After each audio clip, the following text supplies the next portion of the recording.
La ilaha illallah.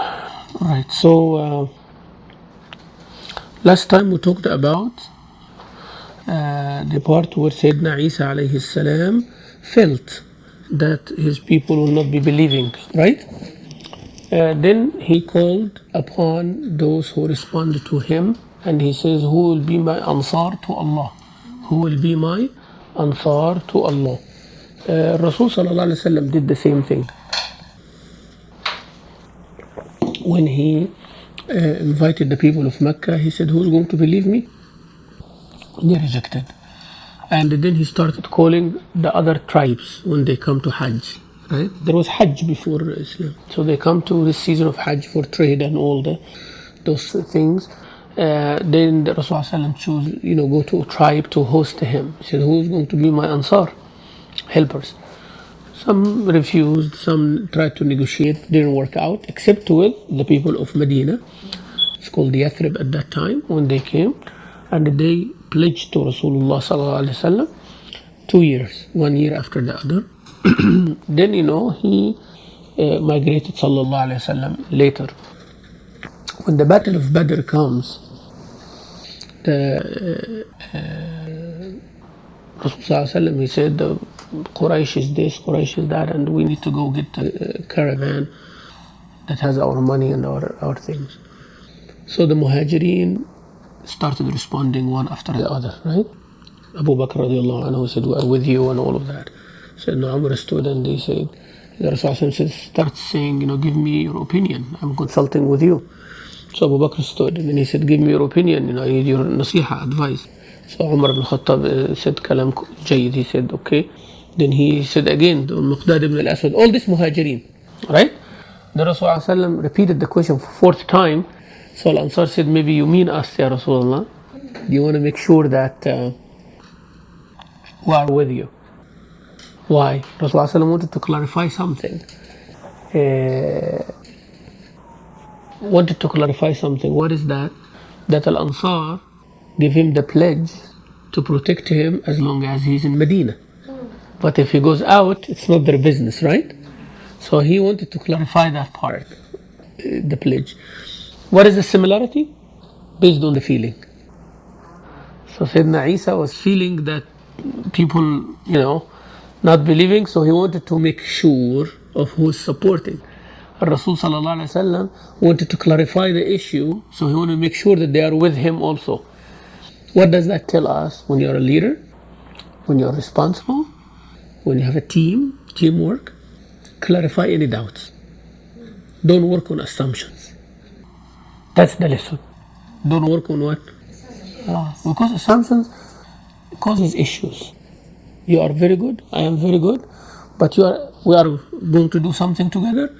Then some details come up, so you are like, maybe his Sheikh will do it like that, and I'm saying maybe my students will do it like that, and it ends up being having misunderstanding later, right?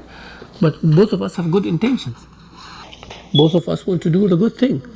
But because it was not clarified in the beginning which way we take, then these things come up. And that's one of the problems in Islamic work in general, and with communities, smaller communities, or families even in particular.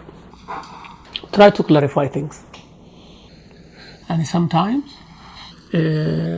I'm tense. I have tension, or I'm tense. Something bothering me outside, right?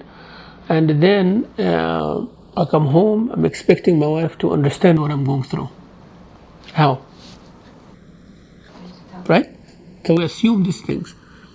Like as if she knows exactly what's going on.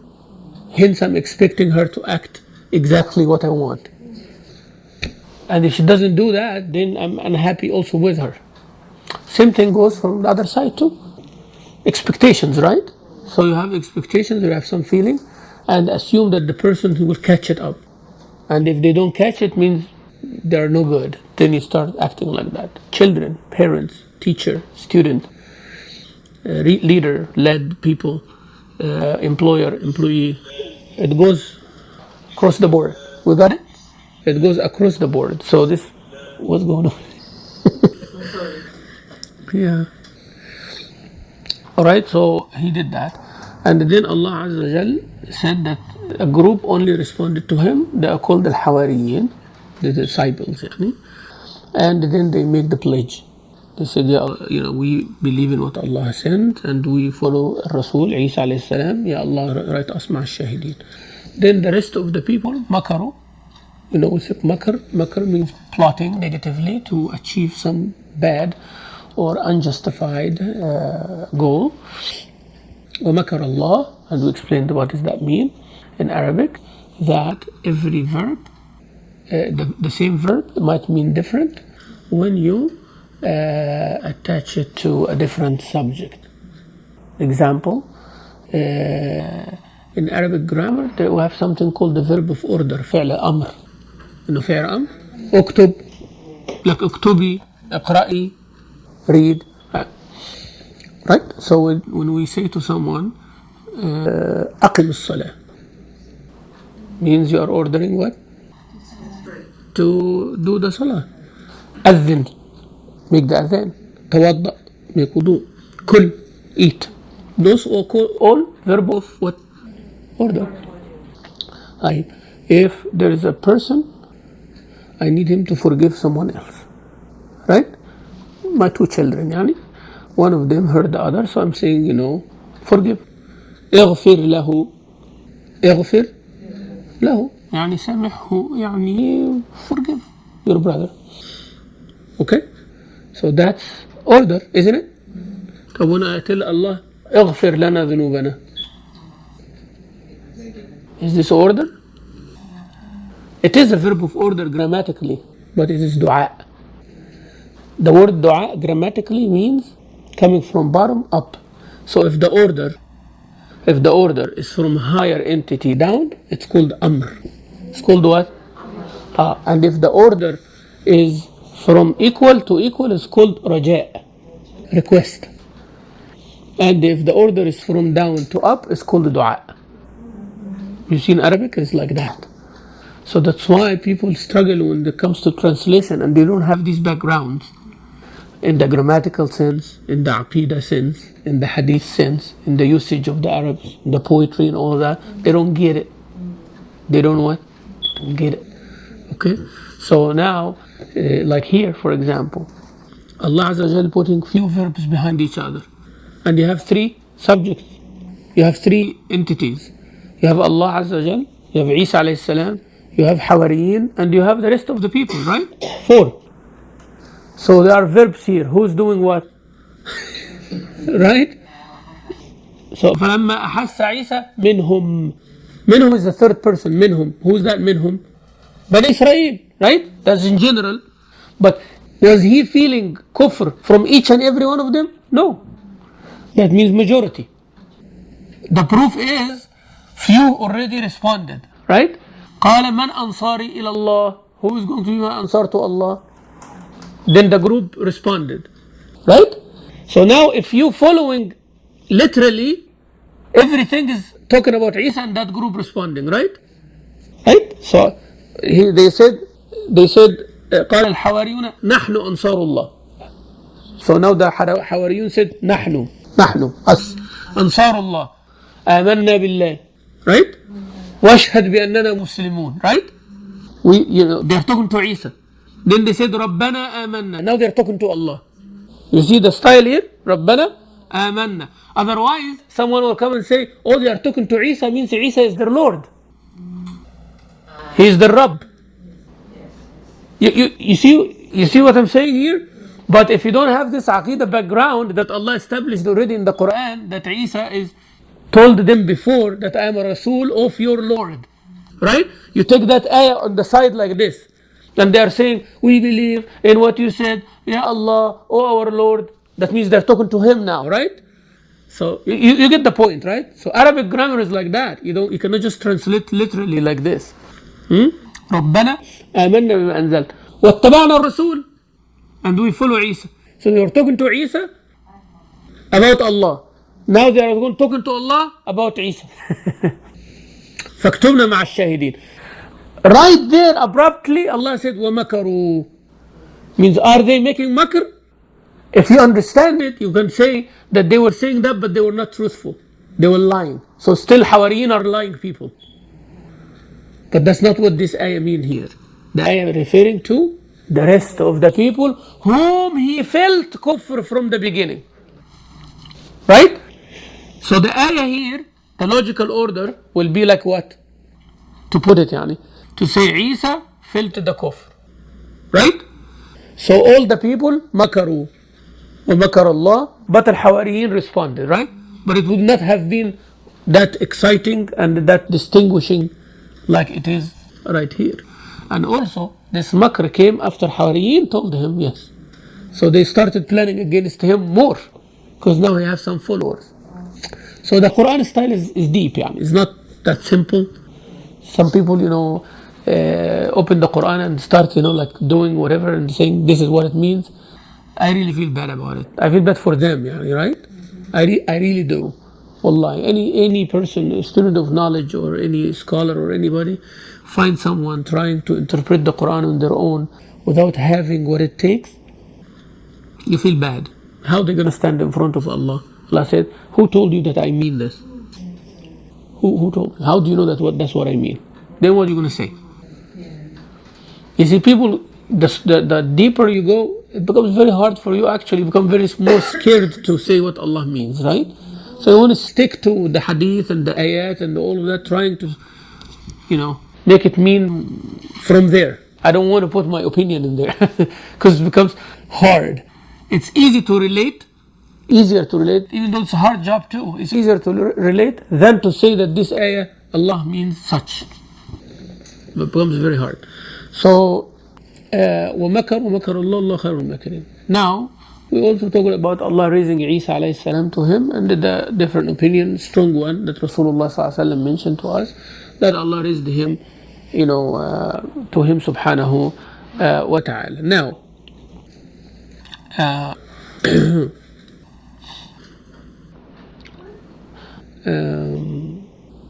Allah told Isa alayhi salam that I will mutawaffika. Mutawaffika means you finish your term on earth, you go up to the heaven, and then you'll come back to the earth again at the end. That's the meaning. Also mutawaffika means I will make you die after you come back and finish your job on the earth, which have not happened yet. So that can mean both. And this is again the miracle of the Quran. When a word is put there, that can mean more than one thing, right? So now the next step is to see if there is a hadith of Rasulullah making it precise. If not, then this difference is intended. So the difference here is intentional. Why? Because Allah Azza wa Jalla giving you different, options, especially in the ayat of ahkam. We studied that in Surah Al-Baqarah, if you remember. Ayat of ahkam. There are ahkam means rulings. So there are ayat only one way. Allah Azza wa Jalla said you have two witnesses in a business contract. If there is no two men, it becomes one man and two women. Khalas, no children here. Because it says what? What is a rajul? What is a mura'a? Clear, right?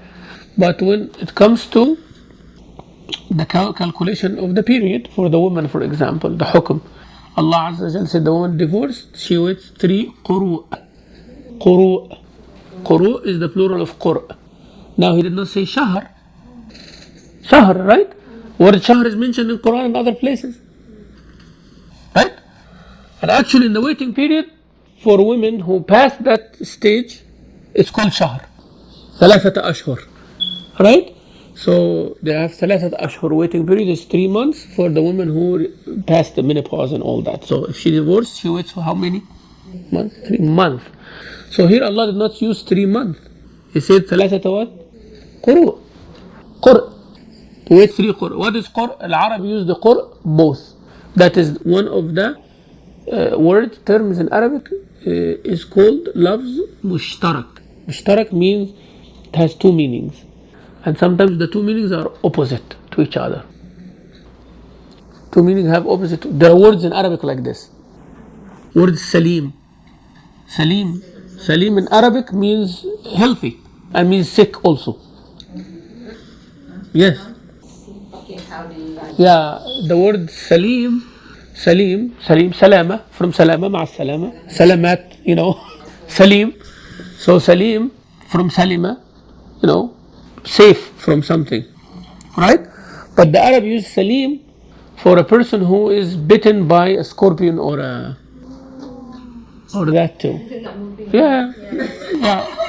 Even in our slang, in Egyptian slang, العافية, أسأل الله العافية. عافية means health, right? So he said, how is that person? He said, he is with some عافية, with عافية. He has عافية. عافية means he's sick. So it is the context. It is used in the context, right? If when you say, what is this person? He said, بعافية والله. He is sick. But the word عافية, you are asking Allah, Allah give me عافية, means I am sick, give me health. So there are words like that in Arabic means opposite, right? So qur in Arabic means the time that the woman have the period and the time between the two periods. It can mean this and it can mean that. And that's actually why it is used in the Quran. Why it is like that? Because if the woman is divorced, the advice or the sunnah for a man not to divorce his wife while she is in the period, right? Okay, so the divorce happened in the between.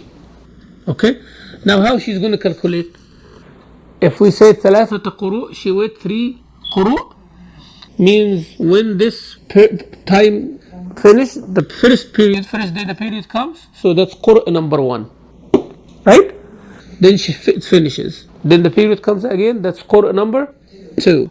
Then it finishes. Then clean. Then period comes third time is what? قروء number 3. The last day of that قروء, right? Now عدة finishes. So the day the قروء finish means عدة finishes. يعني if her husband does not return her in that time, she is divorced, خلاص, out, right? You understand? Now if we consider قروء the period, طب if we consider قروء the time in between the period, now she was divorced in that time, that will not count. Now she will have the period, will also not count. You're going to start counting from what?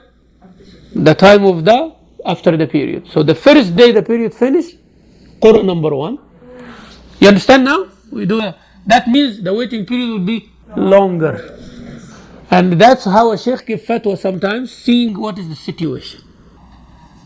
In sense of the situation, this couple are bad, or he's abusive or whatever. So you use the short one. And if it is like the other one, you make it a little bit longer so they have time to ponder. Also, you have to look, is it the first divorce or second divorce and all of these things.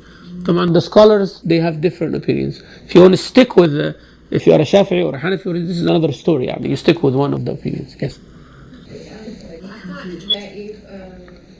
If the nafas was during period time, it doesn't count. But what you're saying is if delayed.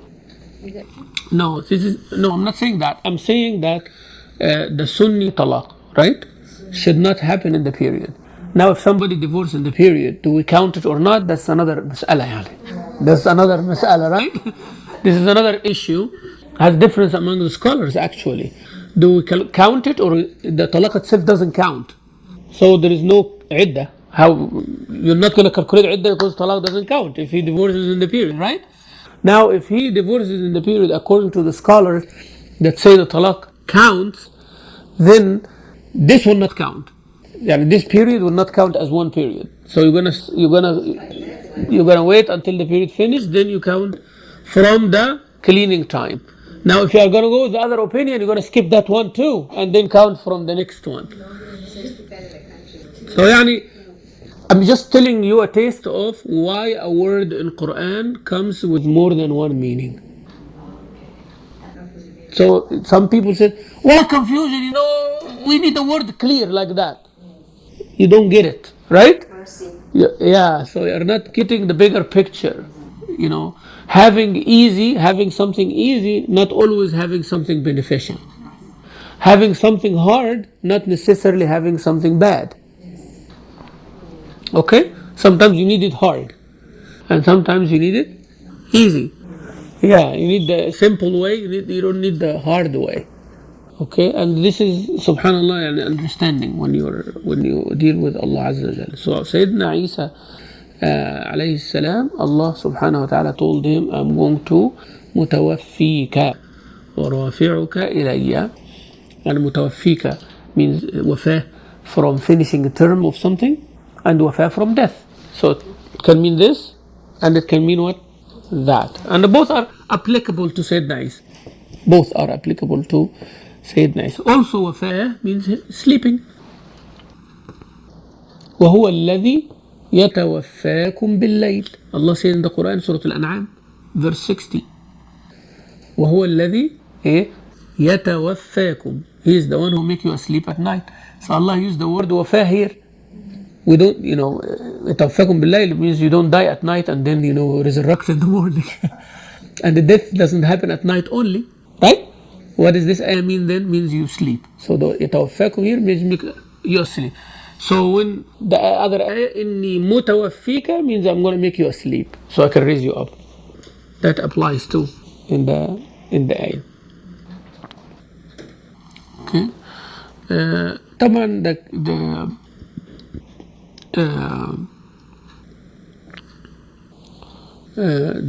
Isa alayhi salam will come at the end of the time. Allah Azza wa Jal raised him up. طبعا the story that Sayyidina Isa alayhi salam, the people went to the Roman king and the Roman rulers of Jerusalem at that time and tried to accuse Sayyidina Isa alayhi salam that he's opposing your religion and he's trying to create a revolution and he's trying to do this and you need to kill him and all of that.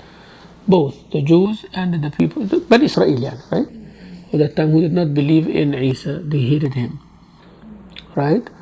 Because he was against them. He's telling them not to use riba, not to do this, not to do that, okay? And they refused. Actually, that was one of the major things that Sayyidina Isa was fighting with the people for. Riba. The bad business transactions that the people used to have. Allah Azza wa Jalla mentioned that in Surah Al-Ma'idah, Surah Al-Nisa. وأخذهم الربا وقد نهوا عنه وأكلهم أموال الناس بالباطل. Right? They take the money of the people and they come up with this shaitan thing that still we're suffering from until now, and it will continue to Yawm al-Qiyamah. They come up with this shaitani way that went through history from that time in Israel. That concept of using money as a article or as a product in itself to be sold, it did not exist in the human history before. Nobody thought of that before. Okay, you have an egg, I need flour, you give me this and I give you that, and one egg equals this much. That was the trading part. Then when gold and silver came, you give value. So this thing equals this much coins of silver or this much coin of gold, and it continued like this until came someone from the followers of Sayyidina Musa alayhi salam, bad and he said, okay, this is how the shaitan make the thing. I have this much money, right? And these people don't have this much money. Right? Now, how can I use that money to control these guys? Now, if they come work for me, they take the money, they do something, I do something, that means I need them. But I want to use that money so they are in need and I'm not. Right?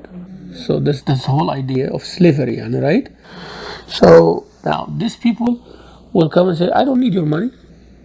So I cannot actually control, right? Even if I have $1 million here, all right? Coins of gold here. And there is a guy come in the street, right? I tell him, do you need? I give you this and you pay me back. Say, I don't want. So that's another problem that's facing, right? So they will create the need. Create what? The need. So how you create the need? Make the products not available, for example. the products, the flour, the eggs, the stuff, not available. So if it's not available now, you are willing to pay more. And you don't have that more. What are you going to do? You see the idea? So you come herding to this person now. That's one. The other thing is, start creating around you a need. Means things that you know don't want, but convince you that that's what you need now. Right? Like why these guys, the fashion guys come up. You see, I'm telling you, it's all connected, but you are not thinking about it. So how does fashion come up with fashion? What does the fashion mean anyways? Think. What does the fashion mean anyways? What does that mean? The trend. Keep buying new stuff. Why? Because the fashion. You see? So the how it started, you need to be different. How it all started, you need to be different. And how to be different is to have something that the others don't have. And when more people start having, now you need to be different again. And I'll help you to do that. Right? So I'm going to design for you something to make you always different. Then, whenever it comes, you just run behind it. The car is still driving, fine. But now, how about the 2017? You see? There's a need here in the head. The need in the head is 2017 doesn't have much difference from 2016. But the idea is, what is this? Oh, it's 2017. You want to say that. And you want to be the one who's driving that. That creates a need for you. Now, for that need, you need to pay, but you don't have that. So here comes the credit. Here comes Mr. Credit. That's what the whole idea was about, right? So I give you the money that you don't have to get the things that you don't need. And to impress the people you don't like. To impress the people that you don't like. Absolutely. You got the question now, Sheikh. Make sense? So something that you don't need, you don't want, you don't need, you will not even think about it if I did not introduce it to you. Now you don't have money, I'll give you that money. Not necessarily me, someone else. Yani. I play one role, someone play the other role. And then a third person who clean up the mess. So there are people like that. Yani. So someone who creates the need for you, that is the advertisement machine and the news and the media and all of that. And then somebody who give you the loan, that is the bank, the credit, the mortgage, and all of that. And then somebody come clean up the mess. Tell you, I will help you clean up your credit and all of that. Right? Then comes the lawyers if you are in trouble. And the whole thing is like people are sitting on the same table, like we all eat, yani, from this, poor person, bloodsuckers, and everybody's like basically the whole system. So now I understand why Allah Azza wa Jalla said, حرب من الله ورسوله. You are fighting against Allah and His Messenger. Now you know why. Because some people will come and ask me a question. Why the Islamic company is doing this? I go to the regular bank, it's much easier. Because you are seeing it from your benefit only.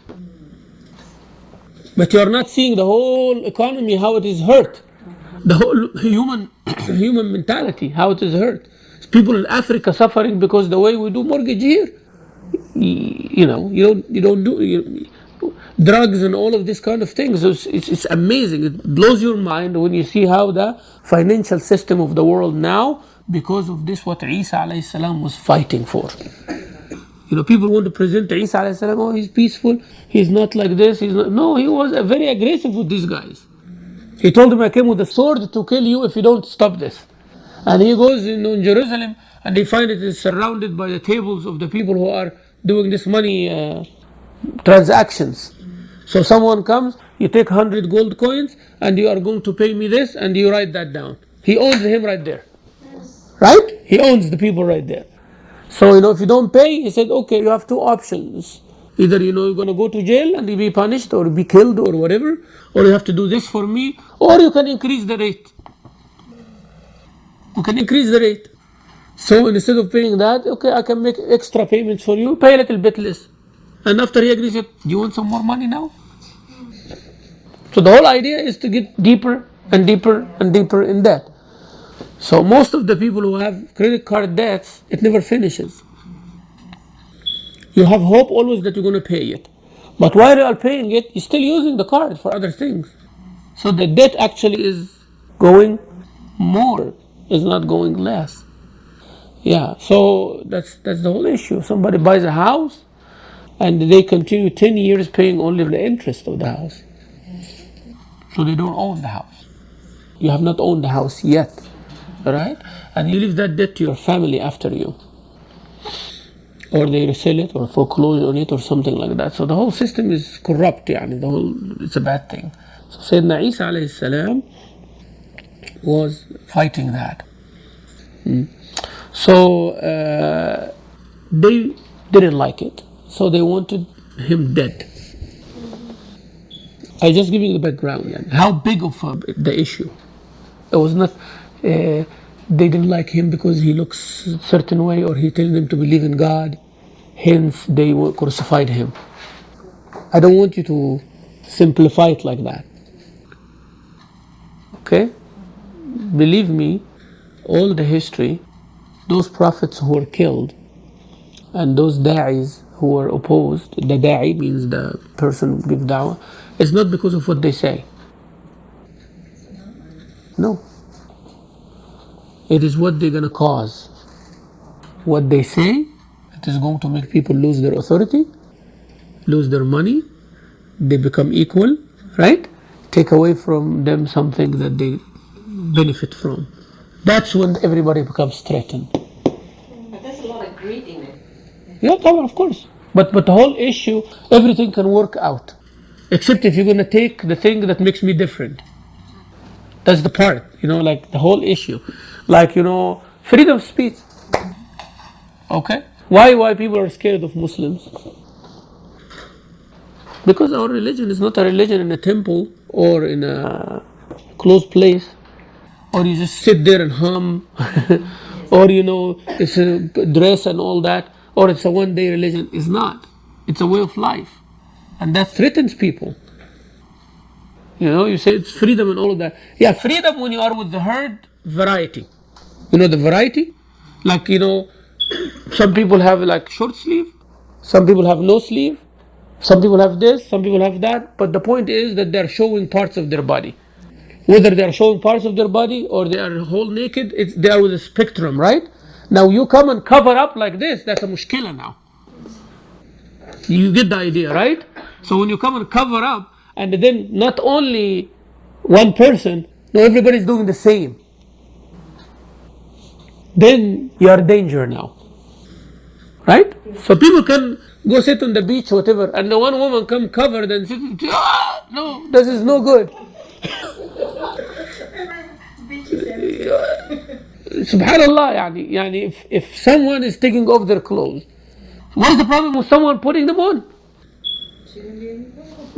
It shouldn't be any problem. You're right. That's what logic says, right? But then when you allow, you say everybody's free. Now everybody's free because we are like each other. Now comes somebody different, you're going to become like us or not like us. You become like us, this is the variations here. There is a certain limit here. Okay? But everybody's showing their hair. At the end of the day, everybody shows their hair. Even if somebody cover, when she enters, she can take it off, right?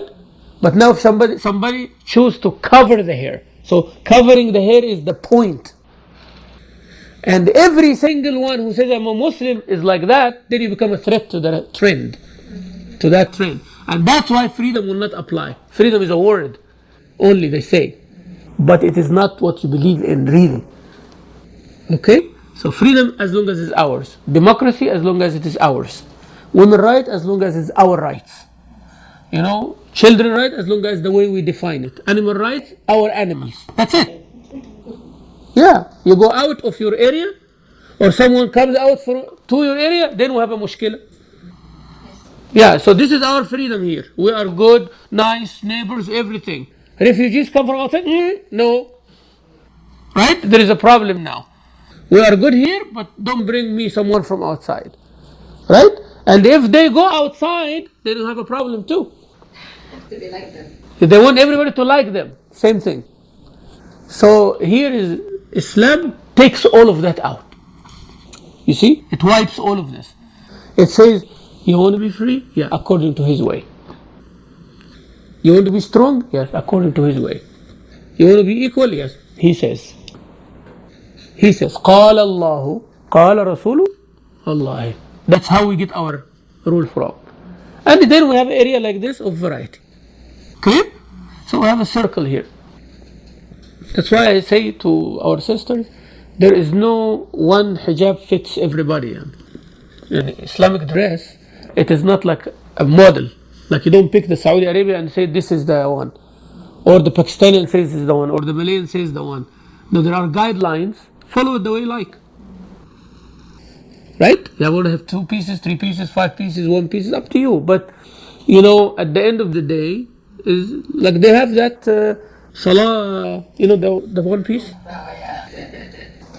If a woman wears jeans and wears everything, and then she wears one of those on top, and she walks outside, can anybody tell her this is not Islamic? It's absolutely Islamic.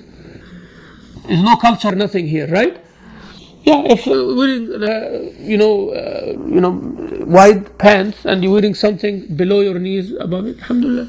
If you are wearing the thawb, the abaya and the hijab cover, fine. If you're wearing the khimar, it's okay. So you are within the. But anybody from outside looking at the Muslims, they're seeing the same thing. You get my idea here, right?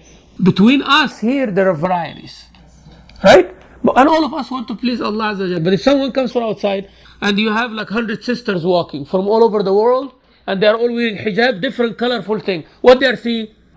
Tell me, what are they going to see? The first thing, head covered. Everybody's head covered. You cannot see the hair. Right? Then the freedom is blocked now. No freedom here. Because this is threatening my system. Now, who is inviting them to do that? They will fight. Even if he's dead, not alive. That's why they are against Prophet Muhammad sallallahu alaihi wasallam. That's why they start accusing Prophet Muhammad sallallahu alaihi wasallam. Oh, he married this. Oh, she was this. Oh, he was that. Right? And draw Muhammad and do all of that. Why? Because this is our symbol. This is the source. Okay? Quran. Oh, the Quran. Let's burn the Quran. Let's do that. Now you understand where this is coming. Sometimes the people who doing the things are stupid. But the ones who planned it, they are not stupid. The ones who are planning, not stupid. These things do not come by coincidence. Believe me, they don't come by coincidence. They come in certain times. They come in certain times and certain intervals. It's planned, right? And I'm not a conspiracy theorist here. Go and study and you will see what I'm talking about. While any terrorist act happens, there is something big taking place in politics or in economy. Or something will take place because of that. So always there is before, during or after a big issue, not a small issue. And this is public information. So Quran is our source. So let's desecrate the Quran, rip the Quran, burn the Quran, accuse the Quran, bring contradictions and make people have doubts about it. Muhammad sallallahu alaihi wasallam is a symbol of the Muslims that all of them love. All of them get their... so let's attack that. Allah, who is that Allah? And the Muslims are kind of like taking punches and kicks and started forgetting about building their own communities. No, you need to work on this. So now, when the threat comes, you get the leader. And who is the leader? Isa alayhi salam. Because he's making a revolution now, right? And people start following him and people are willing to give their lives for that. There's a problem now. So Muhammad sallallahu alayhi wa sallam, Rasulullah sallallahu alayhi wa sallam, when he says, I'm a prophet, he says, oh good for you. People following him, oh, doesn't matter, even rich or poor. Once he tells them you gotta believe and leave your stuff, now we have a problem now. This is business. Based on these gods, who's the leader and who's this and who's that, right? Based on, us controlling Kaaba and all of these people whom we want or people who don't want, they maintain their status. Now, no status. إنما العزة لله. العزة to Allah. You are a humble slave of Allah. Abu Bakr like Bilal. خلاص. They both accept that, they're happy. Right? So, that's how it is. And then come later and tell them you have to change your system. You don't drink, you don't do riba, you cannot commit zina, you cannot do this, you cannot do that. There's bigger mushkila, right? So unless you surrender to Allah, none of those will happen. The easy part is to abstain and do those things. The hard part is to do it for Allah. That's why they refuse to say the word. You think Rasulullah said, say a word, Allah will save you from hellfire. Do you think he was just telling them to utter it literally? If they know that it's only utterance, they would have said it and saved themselves from the trouble, You are our cousin, you are our nephew. If we say the word, you will leave us, worship the way we like? Of course not. When you say the word, it means you're going to follow everything that comes because of that word. Yeah, so that's why La ilaha illallah is not a word. When you say La ilaha illallah, means what you want from me, Allah will do. When you say Ashhadu anna Muhammadan Rasulullah, means what did he show me so I can follow. It's not just a word. So that's why they went and they fight with Rasulullah, he migrated and all of that. Same thing with Sayyidina Isa alayhi salam, they go. So the Romans now going to kill him for sure, and someone give him away. He said he's in such and such place at that time, where they refer it as the Last Supper or whatever, right? So he's with his disciple, and he started hiding, of course, from them. So, and he was intending to leave, but it was too late, right? So Allah Azza wa Jalla told him, they are coming tonight, and I'm going to raise you up, right? Then the hadith of Rasulullah sallallahu alaihi wasallam saying that Sayyidina Isa alayhi salam talked to the Hawariyin. He said, who among you would volunteer that Allah Azza wa Jalla make him look like me, and Allah will raise me up, and he will be my partner in Jannah. So the youngest one of the Hawariyin volunteered. Sayyidina Isa said, let someone elder. So he did 3 times, and the same young man. So then Isa alayhi salam make dua for him, and then Allah make all of them doors off, so they didn't see, and part of the ceiling of the house opened, and Sayyidina Isa alayhi salam himself also went up, right, with the angels, right? So they did not see actually what's happening, okay? But Isa disappeared, and then when they became alert, the soldiers were there, and they were arresting whom they thought that he's Isa, but he's not Isa. But they know that he's not Isa. Why? Because there's number -1, right? The number. So if they were like 12 plus Isa 13, right? So then they are 12, including Isa. That means Isa is left, right? And he told them already, and that's what the hadith of Rasulullah sallallahu alaihi wasallam stating. There is other narration that little bit of difference, that the person who betrayed became the one who looked like Isa alayhi salam. But I doubt that one. Why? Because if he looks like Isa alayhi salam, he would be shouting that I'm not Isa. Yes. Right? And that is not befitting for a prophet, Yes. Right? So he will be shouting, I'm not Isa, I'm not like that, somebody did magic to me, I'm not him. He will say bad things to prove that he is not a prophet. So this doesn't hold, right? Doesn't hold. Because if he looked like Isa against his will, he would say many things, and he will make kufr, or he will say stuff, and this is not befitting, right? But the other one was quiet and was not saying anything, right? So and then they crucified him until he died. And subhanallah, after this happened, even though there were few only following him, look how the Christianity is now. Even we're not saying it right or wrong, but we're saying like how a person who is committed to Allah subhanahu wa ta'ala, regardless how many people follow you or how many people listen to you, that's not your main idea here. The main issue is to benefit as many as you can. You want the whole people to follow you. You want all people to follow you. Anybody, there's nothing wrong in that. Nothing wrong in, like, I want my da'wah to reach the whole world. Right? But with it shouldn't be like a big deal for me. If it reaches or doesn't reach, doesn't matter. If you are sincere, Allah will benefit whomever He wishes, subhanahu wa ta'ala.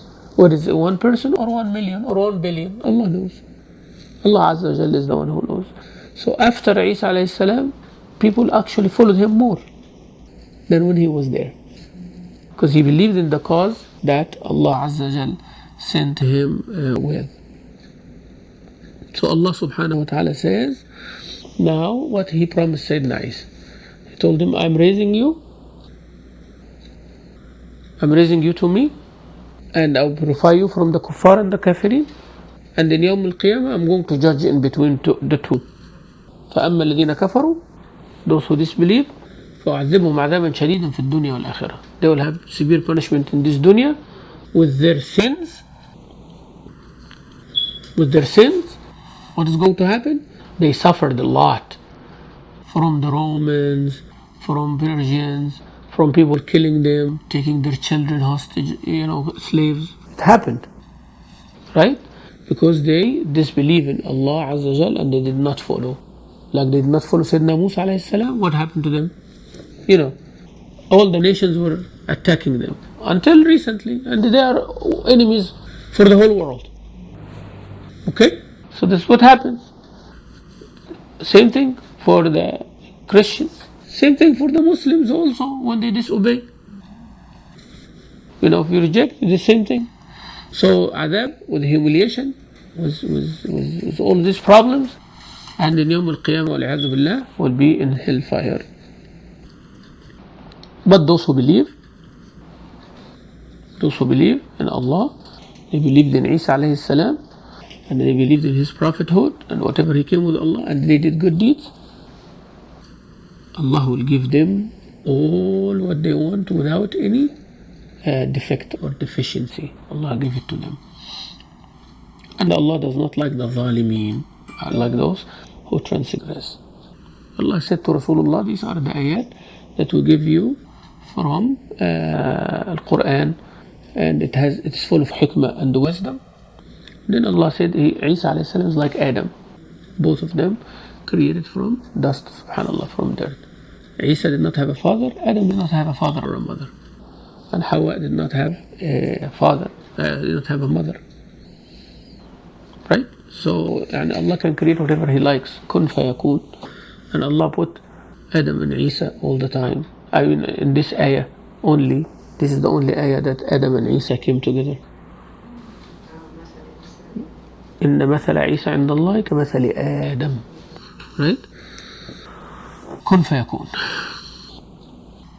Rasul sallallahu alayhi wa sallam, he said in Sahih Muslim, narrated from Abu Huraira, that Rasul sallallahu alayhi wa sallam said, Wallahi la yanzilanna ibn Maryam. By Allah, Ibn Maryam will descend from heavens.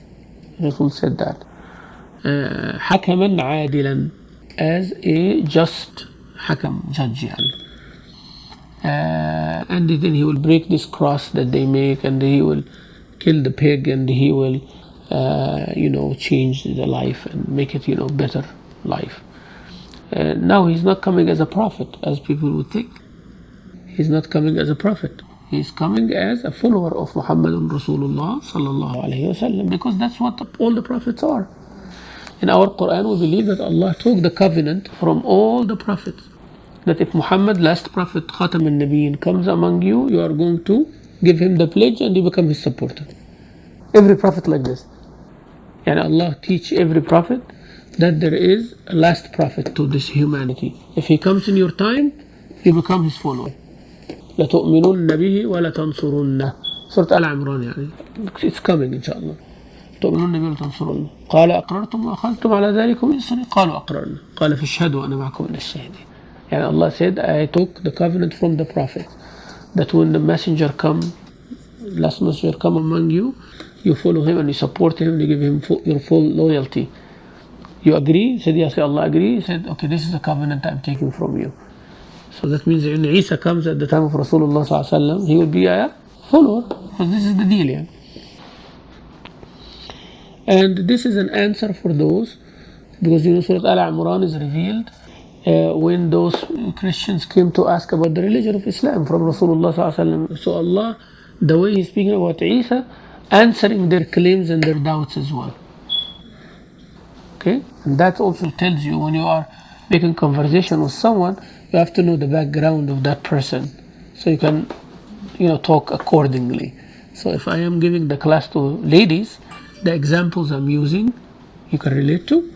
But if I'm giving a class to young kids, the example has to relate to them. So I'm talking about the same subject, but you have to know Who? So Allah Azza wa Jalla, He is talking about this. يعني إن مثل عيسى عند الله كمثل. What does that mean? يعني? What is the message, the underlying message here? Implying. If you know that Allah is talking to, what do they believe in? They believe that He's a God, right? Or they believe that He is three, Trinity and all that. So Allah Azza wa Jalla said, is it Isa or Adam? The more miraculous, يعني. You know, if Isa does not have a father, Adam did not have either one. How did he come to existence? If you worship one who came without either one.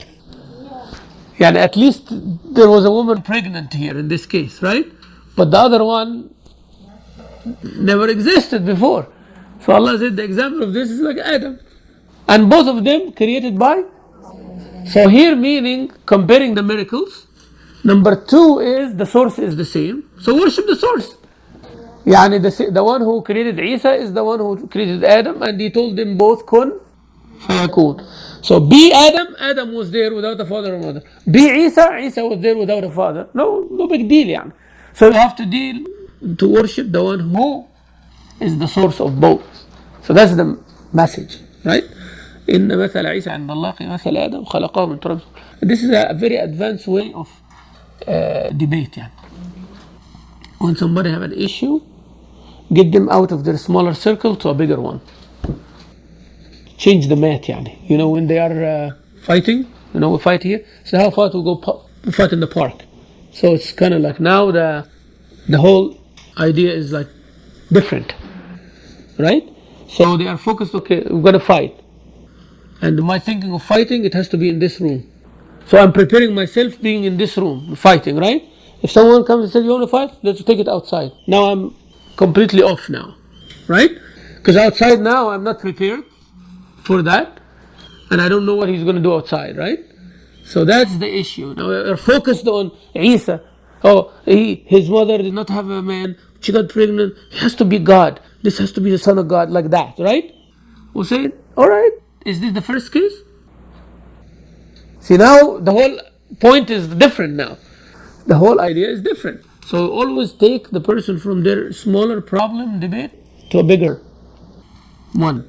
And then, you know, start working on that level. Al-haqqu min rabbik. This is the truth from your Lord subhanahu wa ta'ala. Rasul sallallahu alayhi wa sallam was told, Al-haqqu min rabbika. This is the truth from your Lord subhanahu wa ta'ala. فَلَا تَكُمْ مِنَ الْمُمْتَرِينَ. Yani don't be among those who doubt. You think Rasulullah was doubting? You think that even he was thinking about doubting? No. But as I told you before, every time Rasulullah addressed, you and me also addressed. If Allah said qul, means we all should say same thing. If Allah said don't be among those who doubt, means you and me don't be among those who doubt. But Allah is saying to Rasul, if He's saying to the messenger himself that he will not have doubt, He's telling him don't doubt, that means we accept it too. Yani somebody said, be among the muttaqeen. Said, are you telling me that I'm not a muttaqeen?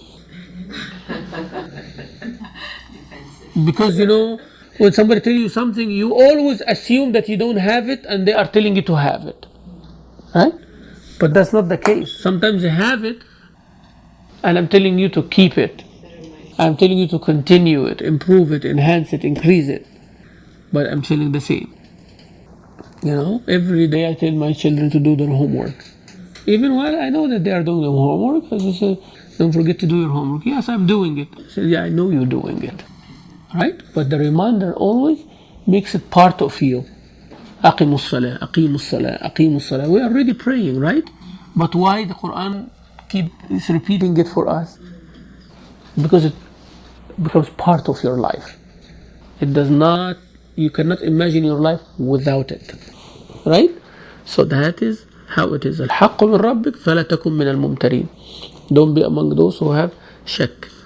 And mira, the word mira in Arabic means debate. Yani talking, arguing. Allah Azza wa Jal told Rasulullah sallallahu alaihi wasallam, if anybody argue with you in this regard, from the Nasara, from those who follow this deen of Isa alayhi salam,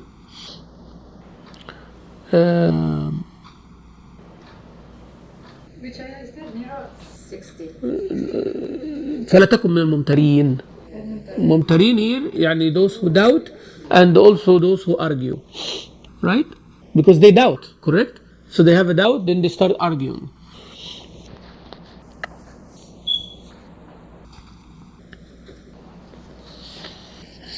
Now, so Rasulullah said, okay, now I showed you everything. Those group of Najran, the delegation of Najran, which is the south of Yemen, they were scholars and all of that, and they go to Rasulullah sallallahu alaihi wasallam and tell him why you are talking bad about Isa, right? I'm not talking bad about him. What do I say?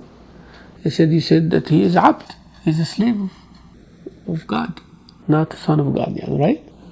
He said, yes, he is the abd of Allah and his messenger, and this is an honor, it's not humiliation, I am abd of Allah and his messenger, he was abd of Allah and his messenger, that's what I'm saying. And he is the word of Allah, kun fayakun, give it to Maryam, without a man. So they became very angry. So they said, have you seen anybody before with a man before, without a father before? They asked Rasulullah sallallahu alaihi wasallam. And if you're truthful, then show us something like this. So Allah Azza wa Jalla revealed, إِنَّ مَثَلَ عِيسَى عِنْدَ اللَّهِ كَمَثَلِ Adam. So he shut them down in this one, right? So they became quiet. Now,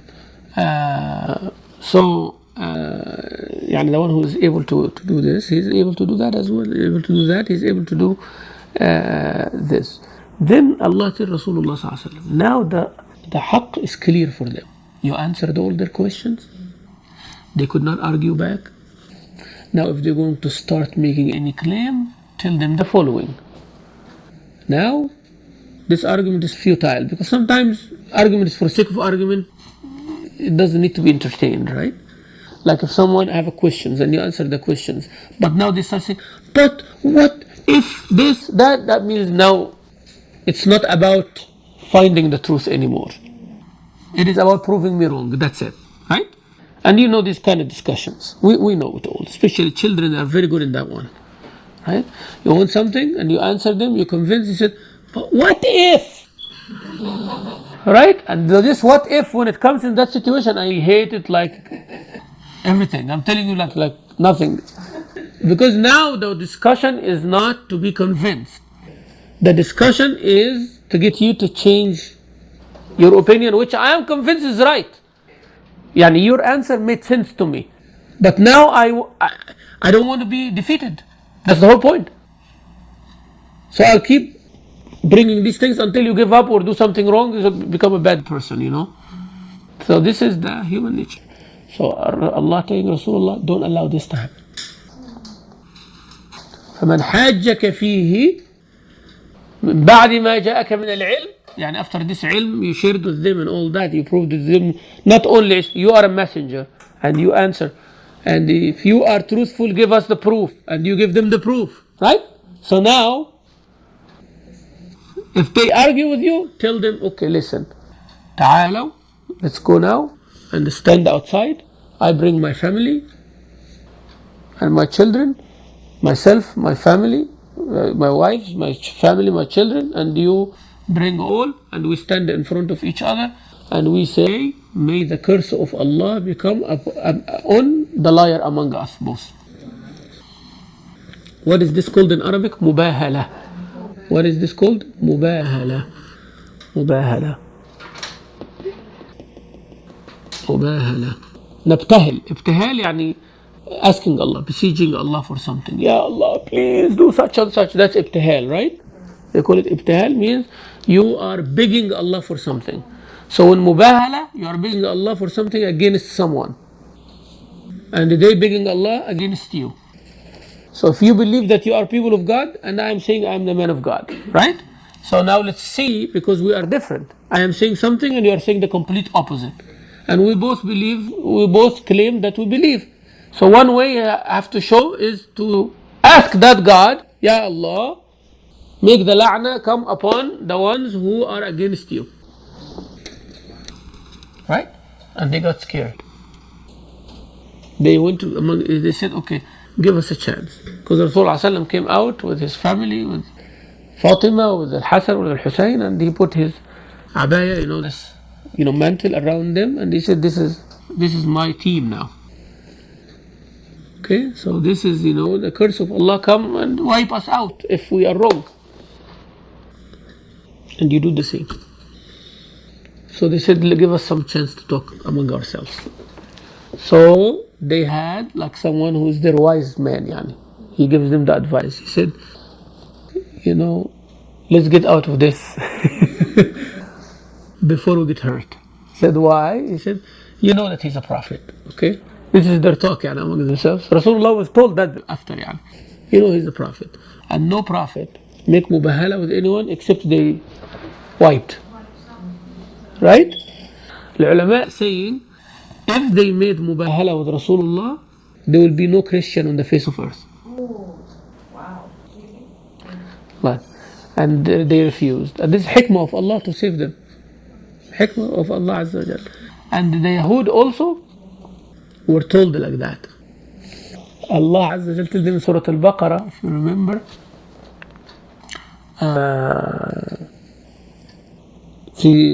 when Allah Azza wa Jal told them,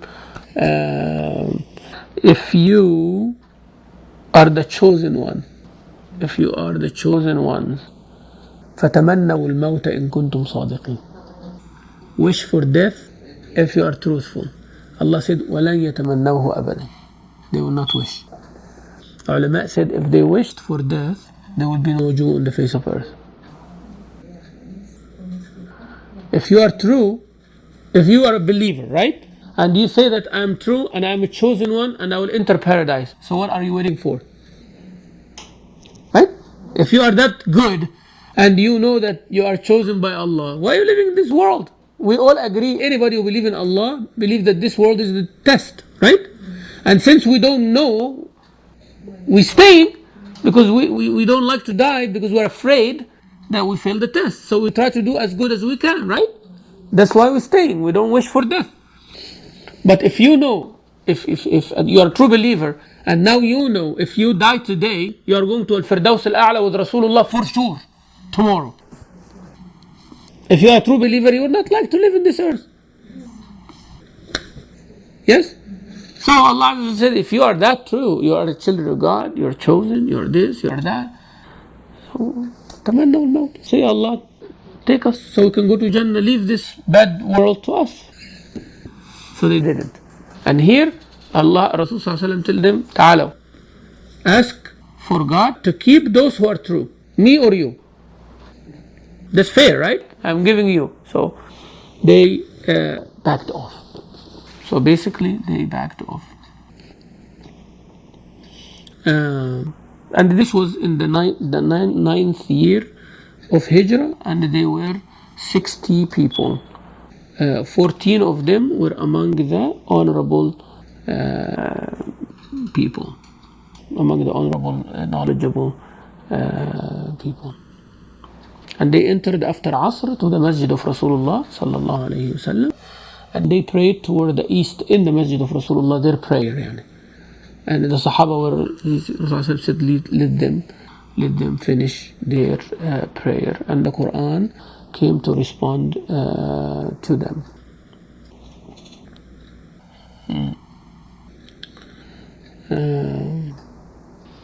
So they at the end told him, well, we will not going to accept, but since we will give you what you want, we will have a treaty with you, and we'll give you like the Muslimin giving zakah, we will give you the jizya, right? And you let us be, okay? And he said, okay. And he said, send with us someone who is honest and trustworthy, and don't send us with us except somebody who is really honest and trustworthy. And he sent with them Abu Ubaidah Amir ibn al-Jarrah, and that's why he became, Rasulullah said, he is the Ameen of this ummah. He became, his title became the Ameen of this ummah. And he's one of the 10 people giving glad tidings of Al-Jannah. And this hadith in Sahih Bukhari and Muslim, Tirmidhi and Nisa ibn Majah. Those hadith. So they agreed with Rasulullah on the amount that they will pay every year and send it one. So Abu Ubaidah was with them to make sure that he collects that and bring it, and also to preach Islam there, whoever wanted to become a Muslim. Allah tells Rasulullah, these are the qasas. These are the qasas. Qasas is the plural of qissa, story. These stories. ذلك نتلوه عليك من الآيات والذكر الحكيم. This is إن هذا لهو القصص الحق. إن هذا لهو القصص الحق. This is the true stories that has no doubt, and there is no twist, and there is no alteration in it. تحريف. There is no تحريف in it. Because when you read the stories of the Quran, and you will find also same stories in the Bible, but the details are different. So Allah Azza wa Jalla says, if you want to know the true story, it is what we mentioned in the Quran. Okay, story of Adam, story of Noah, story of Lut, story of Hud, story of... This is the Quran. إن هذا لهو القصص الحق. الحق is from the Quran. The details mentioned in the Quran is what we need. So don't start digging, because some people out of curiosity want to know the details. Right? What's the wife of Yaqub? What's her name? And how is... What wife of Ishaq? What is that going to help you? The names of the people of the cave. The dog was black or white. يعني الله أعلم, German Shepherd ولا كان Golden Retriever. We don't know. يعني what does that has to do with anything basically? Yeah, this information are good to know, being curious, but you are now taking it in a religious context. How much it will help you? Yeah. None. And some people waste their time and their life in information that doesn't help. It really does not help. So focus on the Aqidah part of Ahl al-Kahf. Focus on the conversations that Sayyidina Musa alayhi salam had with the people. Oh, what was his wife's name? Did Sayyidina Musa have children or not? يعني, I don't know. But yeah, so this is the issues that we're not supposed to get into. إن هذا له القصص الحق وما من إله إلا الله وإن الله له العزيز الحكيم. So Allah Azza wa Jal is the great of all. Whoever disbelieve after that, Allah Azza wa Jal will punish, and Allah Subhanahu wa Ta'ala knows who is right from who is wrong. This brings us to ayah number 63. Ayah number 63. If they go away, Allah knows who is corrupt. Next time, inshallah, we are going to talk about another aspect of this story, inshallah. I'm going to stop here. Yes. 63. Sheikh, I have a question. Is there any hadith or any in our tradition that mention who the 12 disciples are? No. So we can't take it that they're the same 12 that's in the Bible. That's a very good question, and this brings us back to a rule. One rule we have, yani. That rule is, Rasul Sallallahu Alaihi Wasallam said, don't reject and don't accept. What does that mean? يعني لا تصدقوا أهل الكتاب ولا تكذبونهم. Again, it goes back to the style of the Arabic language, right? ولا تكذبوا. What does that mean?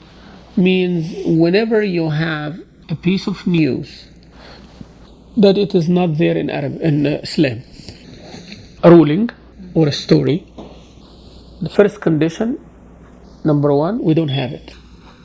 Because if we have it, then our variation is the right. So if we don't have it, something that we don't have, then comes the second condition. Does it contradict what we have? If it does not contradict what we have, does it add any hukm or ruling that we need? Right? No. So basically, it might be. Right? It might be wrong. Now if it says, Al-Hawariyun's name is such and such and such and such. Okay. And it does not add anything new. It does not make faith go up or down. It does not contradict the names that we have, for example. And it is a piece of information that does not make actually any difference. So yeah, if they say, oh, there was Matthew, Luke, and this and that, all right. So I don't know, maybe right, maybe wrong. So I'm not going to say, no, it's not, and I cannot say, yes, it is. Because it is not adding anything to us. Now, if it contradicts the deen, of course, خلاص, that's it. And if they say Lut alayhi salam did this and this and with his daughters and he drank and of course not. There is no way. If they say Dawood alayhi salam, David was a king who was not a prophet, no, we don't believe that either, right? And Sulaiman was a king, not a prophet, we don't believe that either, right? If they say Dawood alayhi salam, he liked the wife of his army general, so he sent him to die so he can have his wife for himself, and that's what happened. And then he brings Sulaiman from that one, no good. And Dawood alayhi salam goes and fight with God in the street and he defeats God. These things are out. But if they say the names of the disciples, is a very good example. All right, if they say and the dog of the people of the cave were black, yeah, maybe it was black, maybe it was not. So it does not. I'm not going to believe it and build on it, and I'm not going to deny it either and reject it, because we know that the book of the Bible revealed to Isa alayhi salam, and it's true. But is it that one? No. Right? So maybe if you reject, maybe that piece was right. So you're rejecting the book. And if you accept it, maybe you're accepting the wrong. You see that? So if it is necessary, for sure you'll find it in the Quran and the Sunnah. Alright?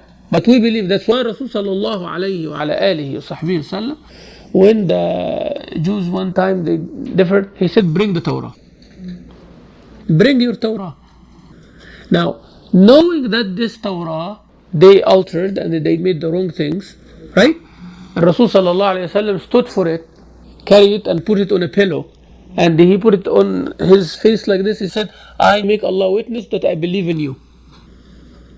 Like, آمن الرسول بما أنزل إليه من ربه والمؤمنون كل آمن بالله وملائكته كتبه. This is the book of Allah. But he knows it has lots of wrong. But he knows it has also good in it. But they are mixed, right? And he's a messenger of Allah. Whatever I say and whatever I receive in the Quran, it is here too. Plus the extras. This extra might be right, might be wrong, and I don't know which one, right? So I cannot reject because we maybe reject the right, and you cannot accept because maybe you are accepting the wrong. Yeah. No. Go ahead. You mentioned just now about the hadith on the Hawariya. Uh-huh. Can I get more information? Which one? The one that says Prophet Isa was, he asked the Hawariya who believed me, and then one came up and became, or replacing or something. In the Quran, they are not names or number not mentioned.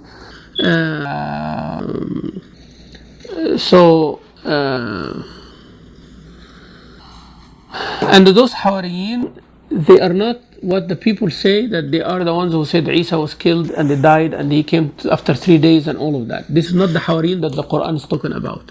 The disciples who are presented by the Christians, they are not the Hawariyin that we are talking about. Okay. Right? So the Hawariyin, they believed, they knew what happened and they believed in that. But the Hawariyin presented, or the disciples presented, that they believed that Isa died and then he were awakened or something like that after 3. So it is not the same.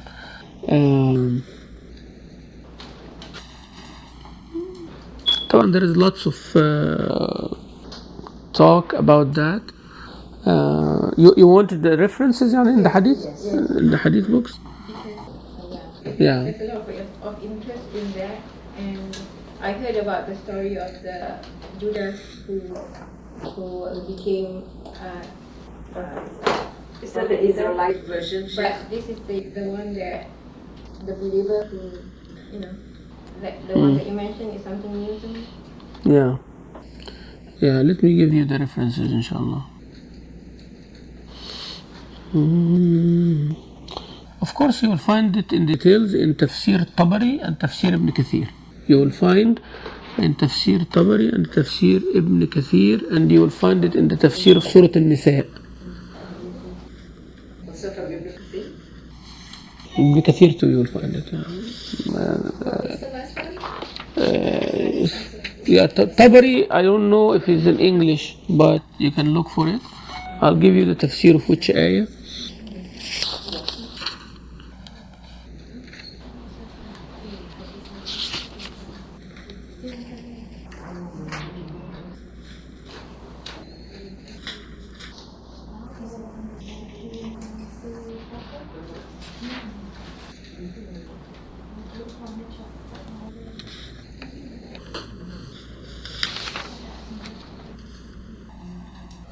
One fifty-seven in Surah An-Nisa.